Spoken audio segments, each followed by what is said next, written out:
आज हम बात करने जा रहे हैं बप्पा रावल के वंश के अंतिम शासक रावल रतन सिंह, रावल समर सिंह के पुत्र, जो 1301 ईस्वी में चित्तौड़ की गद्दी पर बैठने का सौभाग्य प्राप्त हुआ। कुछ इतिहासकार कहते हैं 1302 ईस्वी में चित्तौड़ की गद्दी पर बैठे थे। राणा रतन सिंह का विवाह सिंहल द्वीप के चौहान वंश के राजा हमीर संघ की पुत्री पद्मिनी के साथ तय हुआ। कहा जाता है कि रानी पद्मिनी इतनी सुंदर थी कि जिसकी चर्चा आसपास के राज्यों तक फैली थी।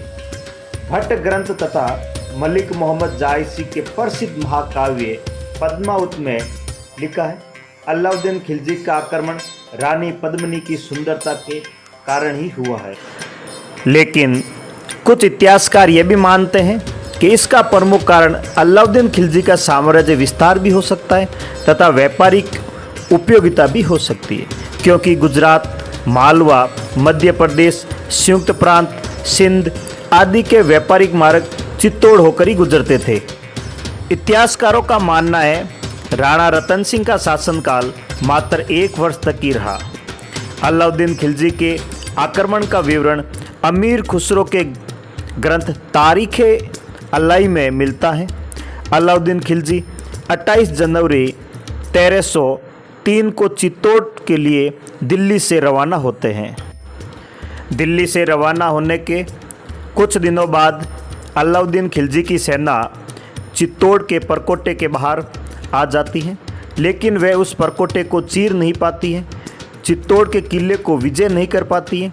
इसलिए काफ़ी लंबे समय तक चित्तौड़ की घेराबंदी करते हैं और जब अंत में उनका उद्देश्य पूरा नहीं होता है तो वे चित्तौड़ में संदेश भिजवाते हैं कि रानी की सुंदरता दर्पण में देखने के बाद मैं पुनः दिल्ली लौट जाऊंगा।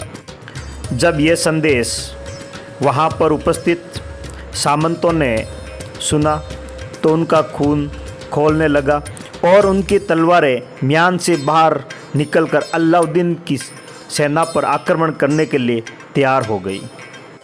लेकिन राणा रतन सिंह इस युद्ध के दूरगामी परिणाम जानते थे और उन्हें अपनी सेना के साथ साथ प्रजा की रक्षा की भी जिम्मेदारी थी। अंत में सभी के निर्णय से अलाउद्दीन खिलजी का चित्तौड़ में आदर सत्कार होता है और खिलजी रानी पद्मावती को दर्पण में देखकर वापस रवाना होते हैं। तो राणा रतन सिंह उन्हें छोड़ने के लिए महल से काफ़ी दूर चले जाते हैं। इसका मौका पाकर अलाउद्दीन खिलजी ने राणा रतन सिंह को बंदी बना लेते हैं और अपने सेना के शिविर में ले आते हैं। इसके बाद अलाउद्दीन खिलजी चित्तौड़ में संदेश भिजवाते हैं कि पद्मिनी को पाने के बाद ही मैं राणा रतन सिंह को छोड़ूंगा, और ये संदेश चित्तौड़ में एक आग की तरह फैल जाती है। और अब नेक्स्ट पार्ट में देखेंगे इसके बाद क्या होता है।